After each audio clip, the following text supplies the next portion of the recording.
દર્શક મિત્રો, દિવાળીનો સમય આવી રહ્યો છે ત્યારે વાત કરવી છે આજે રાધે ઢોકળાની. હા, રાધે ઢોકળા હોટલ ખાતે મનપાની આરોગ્ય ટીમ તપાસ માટે ગઈ હતી ત્યારે ખોરાકમાં ભેળસેળ, સ્વચ્છતાના અભાવના કારણે પાલિકાના આરોગ્ય વિભાગે રાધે ઢોકળા હોટલને સીલ કરી છે.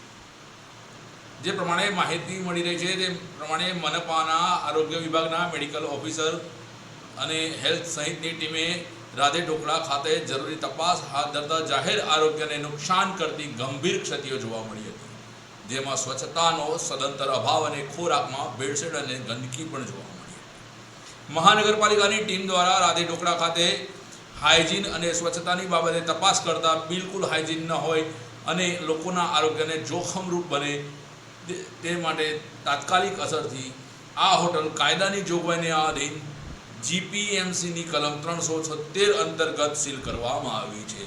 રાધે ઢોકળાની વાત કરી રહ્યા છીએ. રાધે ઢોકળા હોટલ કે જે આણંદના વિદ્યાનગરમાં આવેલી છે અને આણંદ મનપાની ટીમ દ્વારા આ કાર્યવાહી કરવામાં આવી છે.